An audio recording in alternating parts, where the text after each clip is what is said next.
ఇక్కడికి విచ్చేసినటువంటి పాత్రికేయ సోదరులందరికీ నా హృదయపూర్వక నమస్కారాలు. విడుదల 2 ఈ చిత్రం ప్రధానంగా ఈ కథాంశం జాతి అహంకారానికి, పెత్తందారుల వ్యవస్థకి బలైనటువంటి అణగారిన వర్గాల్లోంచి ఒక ఉప్పెనలా విప్లవ కెరటంలా ఉద్భవించినటువంటి ఒక విప్లవకారుడి కథని భారీ ఎత్తున చిత్రీకరణ జరిగింది. ఈ విడుదలైన చిత్రం రేపు డిసెంబర్ 20న ప్రపంచవ్యాప్తంగా చాలా థియేటర్లలో, అందున మన తెలుగునాట సుమారుగా 600 థియేటర్లో ఈ చిత్రం రిలీజ్ కాబోతుంది.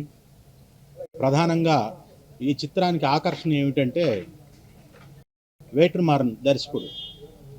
వేట్రిమారన్ గారు భారతదేశంలో 7 జాతీయ అవార్డులు అందుకున్నటువంటి ఏకైక దర్శకుడు. అపజయం ఎరిగినటువంటి దర్శక ధీరుడు అంటే వేట్రిమారన్ గారే. అలాంటి దర్శక ధీరుడు దర్శకత్వం వహించినటువంటి ఈ చిత్రానికి ప్రపంచంలో అత్యంత ప్రేక్షకాదరణ పొందినటువంటి నట దళపతి విజయ్ సేతుపతి గారు నటించినటువంటి ఈ చిత్రంలో ఇళయరాజా గారి యొక్క సంగీతం చాలా అద్భుతంగా ఉంటుంది. ఈ చిత్రం అంటే విప్లవంతో కూడినటువంటి ఈ చిత్రంలో ఇళయరాజా గారి సంగీతం కానీ, వారి నేపథ్య సంగీతం కానీ, ఆయన్ని ఇక్కడి నుంచి ఇళయరాజా అంటాం కాదు, ప్రళయరాజా అనొచ్చు, అలాంటి అద్భుతమైనటువంటి సంగీతాన్ని వారు అందించారు. దీనికి తోడు పీటర్ హెయిన్స్ ఈ చిత్రంలో వారు కంపోజ్ చేసినటువంటి ఫైట్స్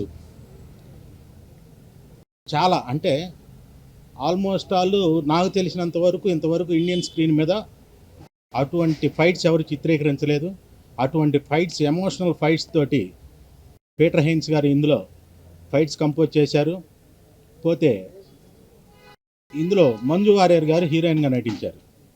సహజ నటనకి ప్రతిరూపమైనటువంటి మంజు వారియర్ గారు విజయ్ సేతుపతి గారి కాంబినేషన్లో వాళ్ళ మధ్య భార్యాభర్తల ఎమోషన్స్ని చాలా చక్కగా వేట్రిమారన్ గారు ఇందులో చిత్రీకరణ చేయడం జరిగింది.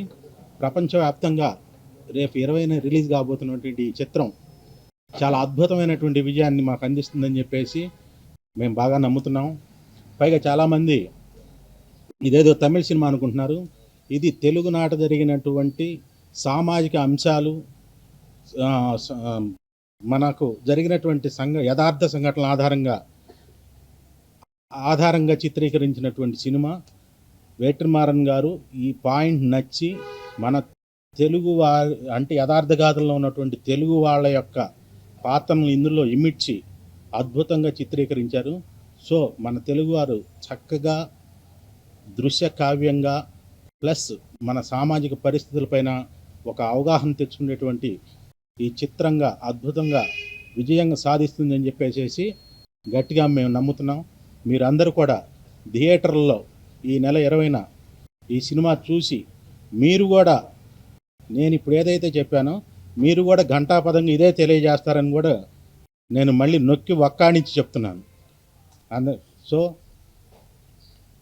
ఈ చిత్రం సంబంధించి మిగతా విశేషాలు ఏంటంటే, తమిళనాడులో ఈ చిత్రానికి చాలా ఆదరణ, ఆల్రెడీ బుక్ మై షోలో అన్నీ కూడా రిలీజ్ చేశారు. థియేటర్లో కూడా చాలా ఫాస్ట్ బుకింగ్ నడుస్తుంది. సో ప్రపంచంలో ఇతర దేశాల్లో కూడా దీనికి ఉన్నటువంటి బజ్ దేనికి కూడా లేదు. సో ఈ సినిమా తప్పనిసరిగా విజయం సాధించాలని మీ యొక్క సపోర్ట్ కూడా మాకు కావాలని కోరుకుంటున్నాం. అంతేకాకుండా రేపు మీరు సినిమా చూసిన తర్వాత జెన్యూన్ రివ్యూలు ఇవ్వండి. రివ్యూ రైటర్స్కి నేను ప్రత్యేకంగా చెప్పేది ఏంటంటే, మీరు బాగా ఉంటే బాగుందని రాయండి, బాగలేదంటే బాగలేదని నిజాయితీగా రాయండి. సో డెఫినెట్గా ఈ సినిమా మీ అందరికి నచ్చుతుందని చెప్పేసి మేము కోరుకుంటున్నాం.